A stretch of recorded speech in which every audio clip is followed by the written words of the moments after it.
लजना को जो मेरी नसीहत है उसका दरअसल तबत्तुल ही से एक ताल्लुक़ है, क्योंकि तबत्तुल का मज़मून अगर इसको गहरी नज़र से देखें तो हर बुरी आदत, हर गलत चीज़ से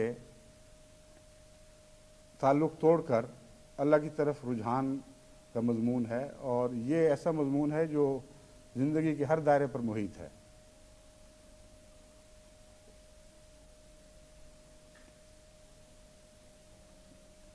ख़वातीन की तरबियत के हवाले से मैं समझता हूँ कि बाज़ बदियाँ जो रफ्ता रफ्ता ख़वातीन में राह पा जाती हैं उनकी तरफ मुतवज्जे करूँ। और ये ऐसी बदियाँ हैं जो बार बार निकाल देने के बावजूद फिर वापस दाखिल हो जाती हैं। ऐसा ही है जैसे किसी को कान पकड़ कर बार बार उठाया जाए कि छोड़ो इस मजलिस को, तुम्हारा यहाँ कोई ताल्लुक़ नहीं, तो फिर किसी दूसरे रास्ते से आकर वहीं बैठ जाए। बस बाज़ बदियाँ हैं जो बाज़ नफ्सियाती लिहाज से बाज़ ऐसे रखनों से दाखिल हो जाती हैं जहाँ इंसानी नफ्स अमलन उनको बुलाता है और दावत देता है। बस एक तरफ से एक निकालने वाला ऐलान करता है कि निकलो निकलो, ये जगह छोड़ो, तुम्हारा यहाँ रहने का कोई हक़ नहीं। दूसरी तरफ से तमाम नफूस के अंदर एक आवाज़ देने वाला पैदा हो जाता है कि ठीक है तुम्हें निकाला गया था मगर मुस्तकिल तो ना पीछा छोड़ दो, कभी कभी आ भी जाया करो, आओ मिल बैठते हैं, कुछ लुत्फ़ उठाते हैं। ये जो बदियाँ हैं इनमें रस्म व रिवाज की बदियाँ हैं, इन बदियों में बेपर्दगी का रुझान है, इन बदियों में समाज से मुतासर होकर बाज़ हरकतों में मुलव्वस होने की आदतें हैं। ये तमाम वो बदियाँ हैं जो बार बार अहमदी ख़वातीन में दाखिल होने की कोशिश करती हैं और बार बार उनको बाहर निकालने की कोशिश की जाती है। फिर कुछ देर के बाद जब ख़वातीन समझती हैं कि अब ये बात पुरानी हो गई तो फिर उनको दावत देती हैं कि आ जाओ, आप कोई बात नहीं, काफ़ी जुदाई हो गई। अब फिर कुछ देर मिल बैठते हैं। तो अब मुझे फिर इत्तलाएँ ऐसी मिल रही हैं कि बाज़ बदियाँ बड़े ज़ोर के साथ दोबारा अहमदी ख़वातीन की इस कमज़ोरी से फ़ायदा उठाते हुए जमात की तक़रीबात वग़ैरह में दाखिल हो रही हैं।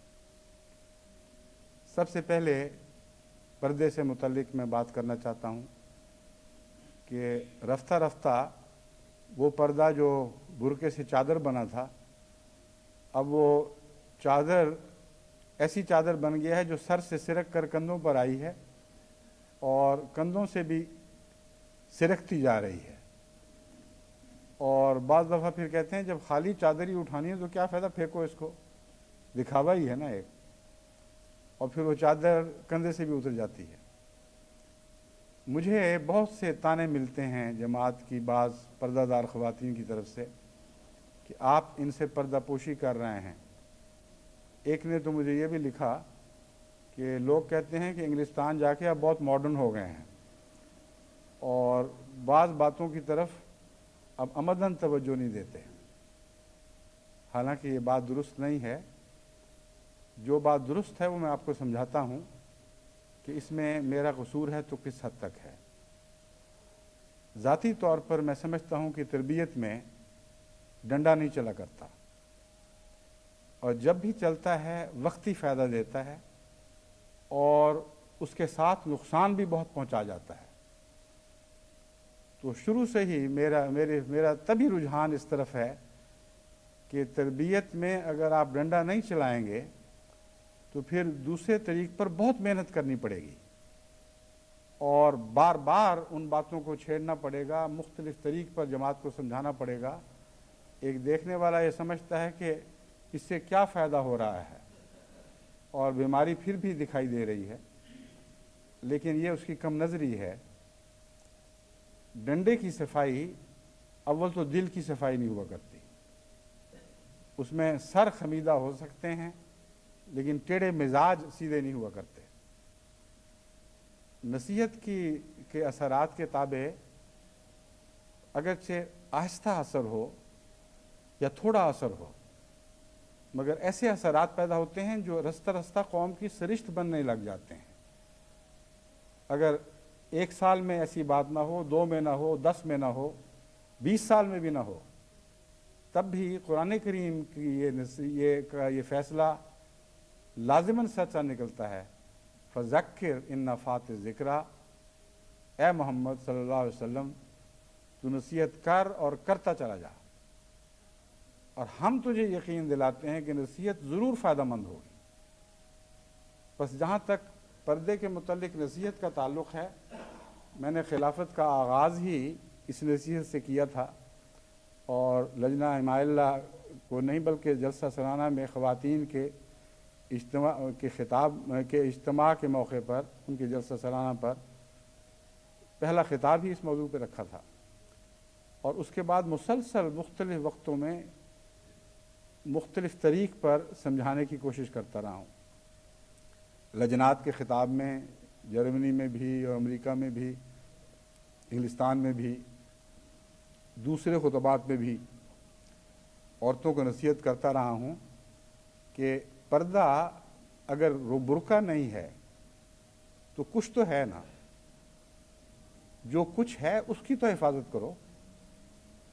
ये दुरुस्त है कि हर मुआशरे में, हर हालात में बैन ही वो बुर्का पर्दा नहीं जो पाकिस्तान में राइज है या हिंदुस्तान में राइज है। अगर उसी को बैन ही पर्दा समझा जाए तो फिर अरब में वो कुछ और रंग इख्तियार, अरब ममालिक में और रंग का है, इंडोनेशिया में और रंग का है, मुख्तलिफ ममालिक में उसकी शक्लें बदलती रहती हैं। इंग्लिस्तान में और रंग का है, अमेरिका में और रंग का, और जर्मनी में और रंग का, हर जगह रंग बदले हैं। लेकिन सबसे अहम बात जिसे ये मुतरज़ नज़रअंदाज कर देते हैं कि उनके अपने मुल्क में भी मुख्तलिफ मुआशरों में और रंग के पर्दे हैं।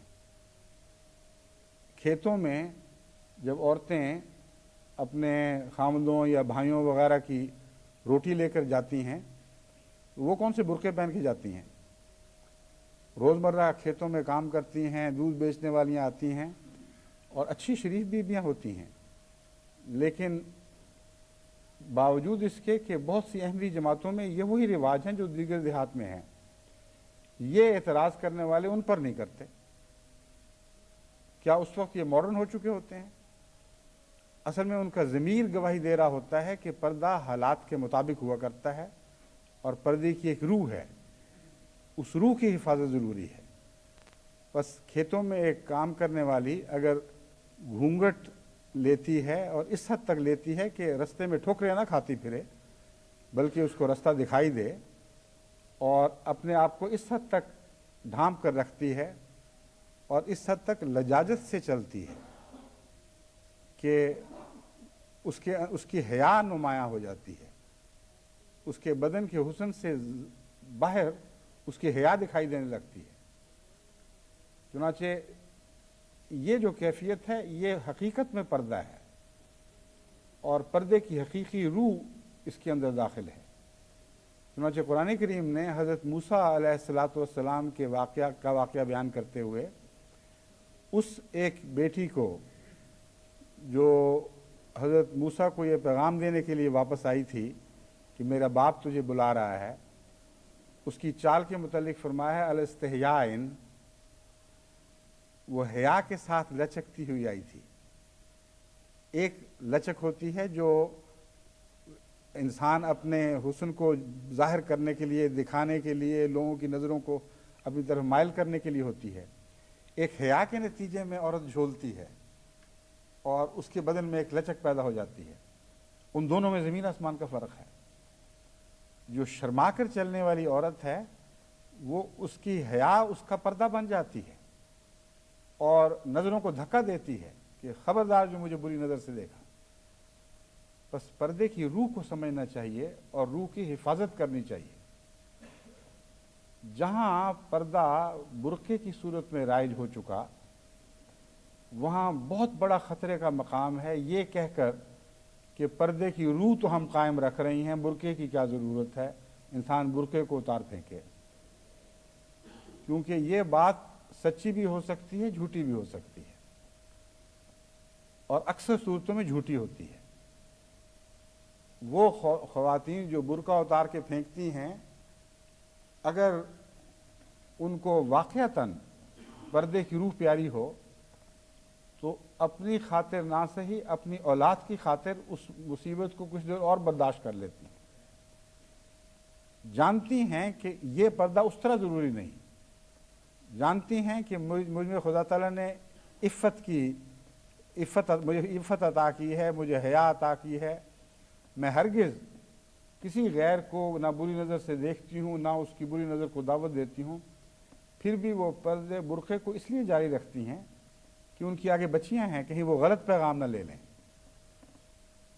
عام طور پر وہی اتارتی ہیں جن کے سامنے بہانہ تو یہ ہوتا ہے کہ ہم روح کو قائم رکھ رہی ہیں، آپ کون ہوتے ہیں اعتراض کرنے والے؟ لیکن چونکہ خدا تعالیٰ کی نظر دل پر ہوتی ہے، انما الاعمال بالنیات، اعمال کا فیصلہ نیتوں پر ہوتا ہے، اس لیے حقیقت میں جو دل کی گہرائی کا فیصلہ ہے وہ یہ ہے کہ اس مصیبت سے نجات پانا چاہتے ہیں۔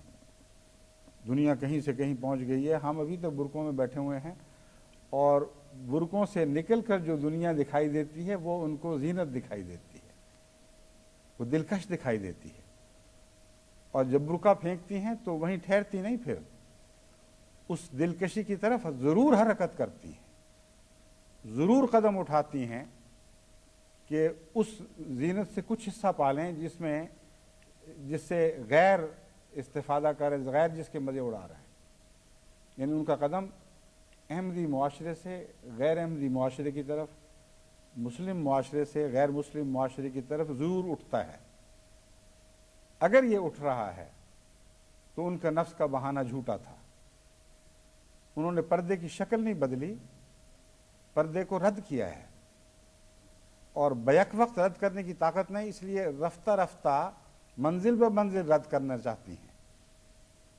پہلے چادر میں آئیں گی، پھر چادر سرکے گی، پھر چادر اٹھا کر پھینک دی جائے گی، پھر مکس پارٹیاں ہوں گی، پھر کلبوں میں جانا شروع ہوں گے، اور ان کے دیکھتے دیکھتے ان کی بیٹیاں ان سے 10 قدم آگے اور بھاگ رہی ہوں گی، اور جب وہ ہاتھ سے نکلیں گی، جب غیروں سے شادیاں کریں گی یا بغیر شادی کے بھاگ جائیں گی، پھر وہ روتی ہوئی میرے پاس آئیں گی یا کسی اور کے پاس پہنچیں گی کہ دیکھو جی یہ معاشرہ کیسا زہریلا ہے، کتنا خطرناک ہے، ہم کیا کریں، اب ہمارا بس کوئی نہیں ہے۔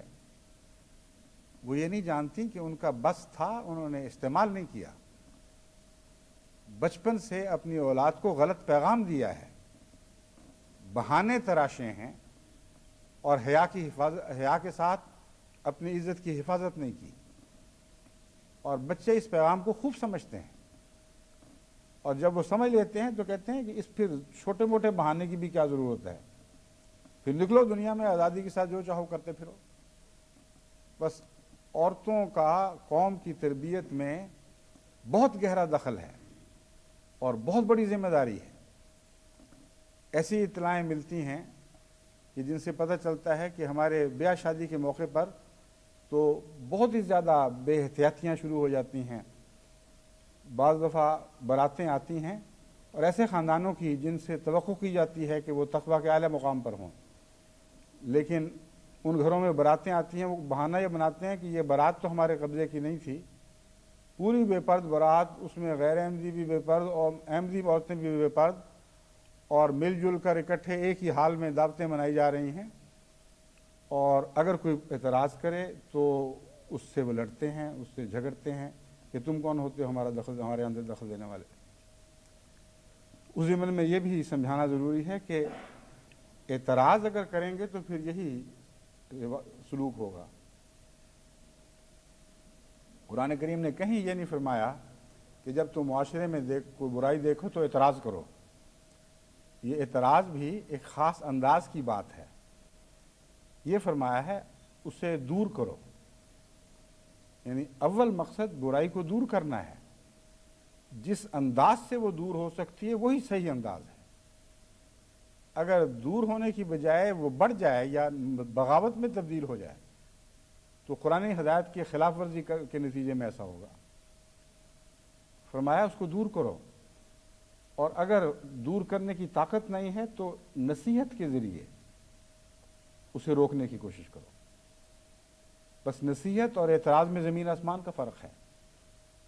जब एक इंसान नसीहत करता है तो नसीहत का अंदाज़ वो किससे सीखेगा, मोतरजीन से या हज़रत मोहम्मद रसूलुल्लाह सल्लल्लाहु अलैहि वसल्लम से? हज़रत सल्लल्लाहु अलैहि वसल्लम की नसीहत के नतीजे में कभी किसी को धक्का नहीं लगा। हज़ूर सल्लल्लाहु अलैहि वसल्लम की नसीहत के नतीजे में कभी किसी की इज़्ज़त नफ्स मजरूह नहीं हुई, बल्कि उस नसीहत में प्यार भी पाया जाता था और दर्द भी पाया जाता था। और फिर हत्तल मकदूर ये एहतियात होती थी उस नसीहत के नतीजे में इस शख्स की दूसरों के सामने सुब की ना हो। बस इस नसीहत के इस अंदाज का फुकदान एतराज़ है।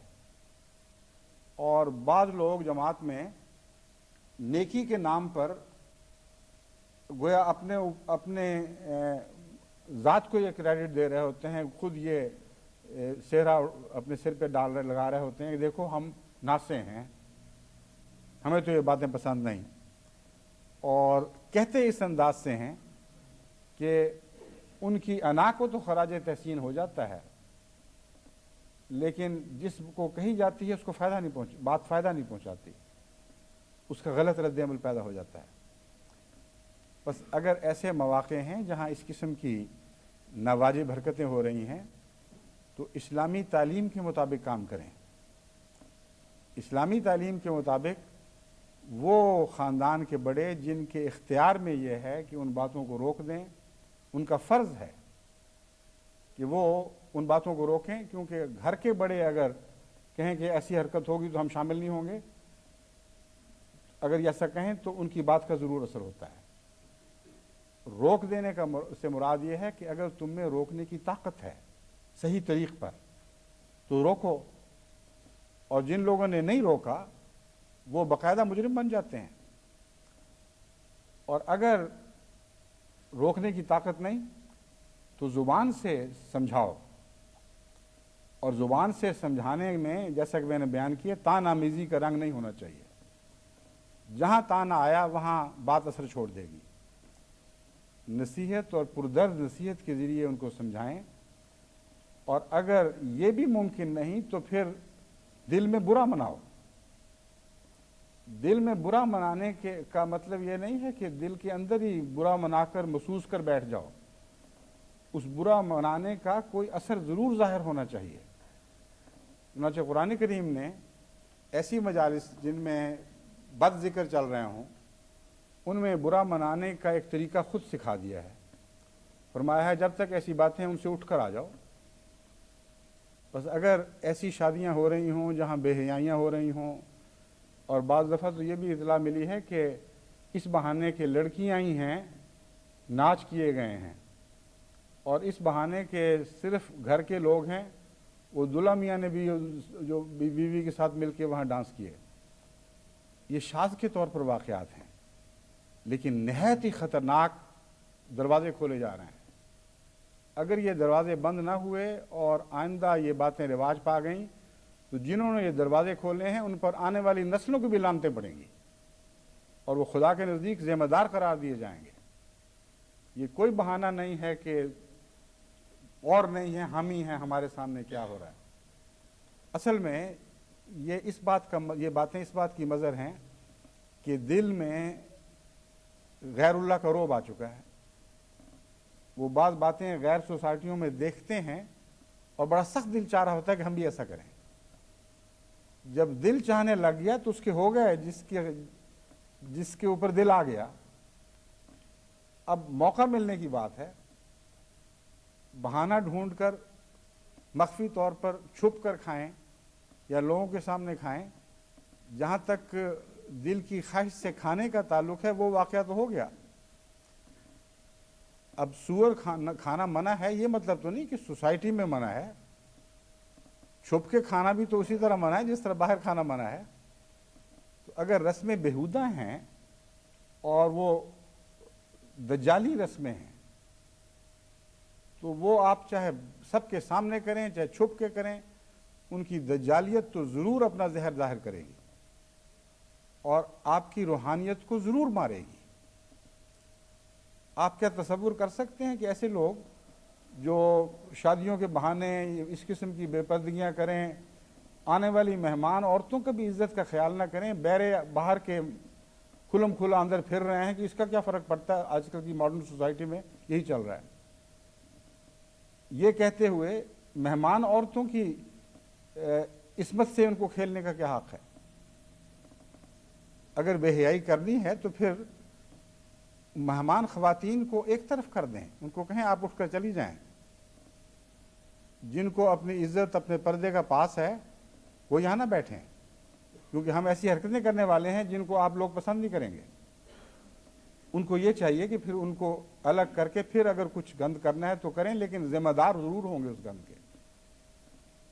لیکن مجھے یہ اطلاعیں بھی ملتی ہیں کہ مہمانوں کو بلایا گیا اور اس کے بعد مردوں کو جو کھلم کھلا بیچ میں پھر رہے تھے ان کو چھٹی دی گئی، اچھا جی اب تم لوگ چلے جاؤ، یہاں خواتین ہیں. اور اس کے بعد غیر مرد بیرے لچے لفنگے ہر قسم کے گندے اخلاق والے ان کو کہا آ جاؤ اب اندر، کھانے سرو کرو، یہ کرو وہ کرو. قرآن کریم نے جہاں گھر کے نوکروں سے پردے میں نرمی کا اظہار فرمایا ہے، وہاں ایسے نوکروں کا ذکر ہے جن میں اربا نہیں رہی، غیر اولی الاربہ تھے، جن کے اندر گھر والے جانتے ہیں کہ کوئی نفسانی خواہش کا شائبہ بھی موجود نہیں ہے، اور گھر کے پلے ہوئے بچے یا بڑے ہوئے ایسے ہیں جن سے ہر گھر کی عورت کی عزت کلیتاً محفوظ، بلکہ اس کا وہمہ بھی اس کے دماغ میں نہیں آ سکتا. اس ذمہ داری پر، اس اصول کے تابع جب گھر میں نوکروں سے نسبتاً نرمی کی جاتی ہے تو اس کا یہ مطلب تو نہیں کہ ہوٹلوں کے بیروں کو بھی اندر بلا لو اور پھر ان کی موجودگی میں بلاؤ جو تمہارے گھر کے افراد نہیں ہیں. بس یہ سارے نفس کے بہانے ہیں. اب آپ یہ بتائیے کہ آپ یہ سوچ سکتے ہیں کہ یہ سارے لوگ ذکر اللہ کرنے والے ہوں؟ حضرت مسیح موعود علیہ السلام نے تبتل کے بعد ذکر کا مضمون بیان فرمایا ہے. میں آئندہ خطبے میں انشاءاللہ اس مضمون کو مزید واضح کروں گا. تبتل ہر ایسی چیز سے ضروری ہے جس کے ساتھ ذکر اللہ اکٹھا رہ نہیں سکتا. یہ لوگ جن کی نظریں دنیا کی چمک دمک پر جا پڑی ہوں اور دنیا کی چمک دمک کی مقید ہو چکی ہیں، اس کے قیدی بن چکی ہوں، جن کے اندر ہر وقت یہ تمنا کروٹیں بدلے کہ موقع ملے تو ہم بھی ایسا کریں، جب موقع ملے تو وہ ایسا کرتے ہیں. لیکن ایسے لوگوں کی سوچیں ان کو اللہ کی ذکر کا موقع ہی نہیں دیا کرتی. ان کی تمناؤں کے رخ بدل چکے ہوتے ہیں، دنیا ان کی مطلوب ہو چکی ہوتی ہے، اور یہ خیال کہ ادھر سے وہ ایسی بے پرد مجالس میں شامل ہو کے آئیں اور ادھر بیٹھ کے ذکر الہی میں مصروف ہو جائیں، یہ محض بچگانہ خیال ہے. اس لیے حضرت مسیح موعود علیہ السلام نے جو نصیحت فرمائی ہے اس پر تفصیل سے عمل کریں، ہر اس چیز سے علیحدگی اختیار کر لیں جس چیز کے نتیجے میں آپ لازماً ذکر الہی سے محروم ہو جائیں گے. اور یہ جو مضمون ہے یہ بہت وسیع ہے. چند مثالیں میں نے آپ کو دی ہیں نصیحت کے طور پر. لجنہ کا فرض ہے کہ ان باتوں میں نگران رہے. اگر کوئی بلانے والی خود یہ کہہ کر نہیں آپ کو اٹھاتی کہ اب ہم ایسی حرکتوں میں ملوث ہونے والے ہیں کہ ہو سکتا ہے آپ کے دل پر چوٹ لگے، تو قرآن کریم نے جو یہ نصیحت فرمائی ہے کہ تم خود اٹھ کے آ جایا کرو، اس سے کوئی نہیں فائدہ اٹھاتے. یہ ہے اصل معاشرے کا دباؤ. ڈنڈے مارنا نہیں ہے. ڈنڈے مارنے کے نتیجے میں نصیحتیں نہیں ہوا کرتی، مگر معاشرہ اگر وہ طریقہ اختیار کر لے جن کی قرآن نے نصیحت فرمائی ہے، جو حضرت اقدس محمد مصطفیٰ صلی اللہ علیہ وآلہ وسلم کی سنت سے ثابت باتیں ہیں، تو نہی عن المنکر کا یہ بہترین انداز ہے. اور یہ جو برائیاں بار بار اندر آتی ہیں بار بار دھکے کھا کر باہر چلی جائیں گی. ان کو گھر کے ماحول کے اندر خوش آمدید کہنے والا کوئی نہیں رہے گا، کیونکہ دوسری طرف سے یہ اثرات جو ہیں یہ بھی پوری طرح بیدار رہیں گے. بس یہ انسانی نفسیات سے تعلق رکھنے والی بات ہے کہ بعض برائیاں آپ نکالیں تو واپس آئیں گی. کوئی نہیں کہہ سکتا کہ یہ معاشرت کی خرابیاں بار بار واپس آنے کی کوشش نہیں کریں گی. مگر قرآن کریم نے اس کے جواب میں نہیں عن المنکر کرنے والے معمور فرما دیے ہیں. ہر گھر میں معمور فرمائے ہیں, ہر مجلس میں معمور فرمائے ہیں, ہر گلی میں, ہر شہر میں. ان کا کام ہے کہ جب آئیں تو وہ مقابل پر آواز اٹھائیں. شرافت کی آواز دبنی نہیں چاہیے, مگر شرافت کی آواز شریفانہ طریق پر بلند ہونی چاہیے. اور وہ وہی طریق ہے جو حضرت محمد رسول اللہ صلی اللہ علیہ وآلہ وسلم کا طریق تھا. نصیحت کے نام پر بدتمیزیاں نہ کریں, نصیحت کے نام پر دل آزاریاں نہ کریں, مگر دلداری کی خاطر نصیحت سے احتراز بھی گناہ ہے. دلداری کی خاطر خاموشی سے ایک بدی کو قبول کر لینا بھی ایک بہت بڑا گناہ ہے. یہ درمیان کی جو صراط مستقیم ہے اس پر قائم رہیں. اللہ تعالی ہمیں اس کی توفیق عطا فرمائے.